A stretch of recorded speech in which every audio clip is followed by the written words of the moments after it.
Price the lord, hallelujah. പ്രിയ സഹോദരങ്ങളെ, ഈ ഒരു ദിനം വലിയൊരു അനുഗ്രഹത്തിൻ്റെ ദിനമായിട്ട് മാറട്ടെ എന്ന് ആദ്യമേ ആശംസിക്കുകയാണ്.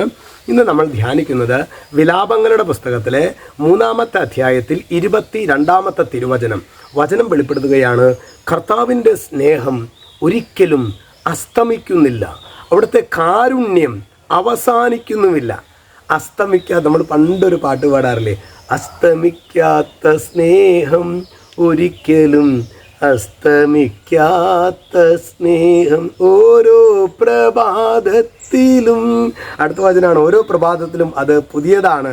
പ്രിയ സഹോദരങ്ങളെ, ചിലപ്പോഴെങ്കിലും നമ്മുടെ ജീവിതത്തിൽ ഒരു ശൂന്യത ഭയങ്കരമായിട്ട് നമുക്ക് ഫീൽ ചെയ്യാറുണ്ടല്ലോ. നമുക്ക് ഓരോ പ്രഭാതത്തിലും ശരിക്കും പരിശുദ്ധാത്മാവെ, ഞങ്ങളെ സെമിനാരിൽ പഠിപ്പിക്കുന്ന സമയത്ത് പോൾ മാറോക്കി എന്ന് പറയുന്ന ഞങ്ങളുടെ ഒരു ആത്മീയ പിതാവും ഒക്കെ ഉണ്ടായിരുന്നു. അപ്പോൾ അച്ഛൻ ഞങ്ങളോട് പറയാറുണ്ട്, പരിശുദ്ധാത്മാവെ കുറച്ച് നേരം രാവിലെ എഴുന്നേറ്റ വഴിക്ക് തന്നെ മടി പിടിച്ച് വീണ്ടും കിടക്കാതെ പരിശുദ്ധാത്മാവെ എന്നിൽ നിറയണമേ, എന്നിൽ നിറയണമേ പരിശുദ്ധാത്മാവെ എന്ന് ഞങ്ങളെ പഠിപ്പിച്ചിട്ടുള്ളൊരു കാര്യമാണ്. അന്ന് തുടങ്ങി പ്രിയ സഹോദരങ്ങൾ, എത്രയോ വർഷങ്ങളായിട്ടാണെന്നറിയാമോ ഞാൻ ആവർത്തിച്ച് പറയുന്നൊരു പ്രാർത്ഥനയാണ്. വേറൊന്നുമില്ല, പരിശുദ്ധാത്മാവെ എന്നിൽ നിറയണമേ, എന്നിൽ നിറഞ്ഞ് കവിയണമേ. പ്രിയ സഹോദരങ്ങളെ, ഒരുപാട് പ്രതികൂലങ്ങളിലൂടെയൊക്കെ പോകുമ്പോഴും പരിശുദ്ധാത്മാവ് എന്നെ ബലപ്പെടുത്തുന്നതായി, പരിശുദ്ധാത്മാവ് ആനന്ദം നൽകുന്നതായി. സ്നേഹം, ആനന്ദം, സമാധാനം, ക്ഷമ, ദയ, നന്മ, വിശ്വസ്തത, സൗമ്യത.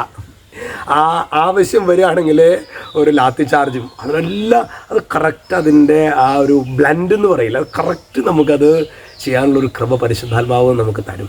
അതുകൊണ്ട് തന്നെ ഇന്ന് നമുക്ക് ശരിക്ക് കർത്താവിൻ്റെ സ്നേഹം ഒരിക്കലും അസ്തമിക്കുന്നില്ല എന്ന് പറയുമ്പോൾ, അവിടുത്തെ കാരുണ്യം അവസാനിക്കുന്നില്ല എന്ന് പറയുമ്പോൾ, നമ്മുടെ ജീവിതത്തിൽ ഈ ഒരു സ്നേഹം നമുക്കൊരു പക്ഷേ സ്നേഹിക്കപ്പെടുന്നില്ല എങ്കിൽ പോലും, അതാണ് ഫ്രാൻസിസ് അസിസിയുടെ ഒക്കെ പ്രാർത്ഥന, സ്നേഹിക്കപ്പെടുന്നില്ല എങ്കിൽ പോലും നമുക്കതൊരു വിഷയമായിരിക്കില്ല.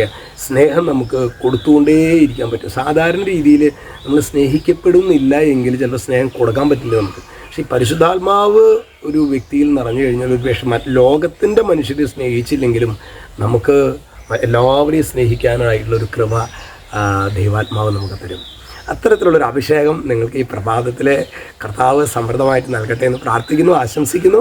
രക്ഷിതാവായ യേശു ക്രിസ്തുവിൻ്റെ നാമത്തിൽ ഇപ്പോഴും എപ്പോഴും എന്നേക്കും ആമേൻ.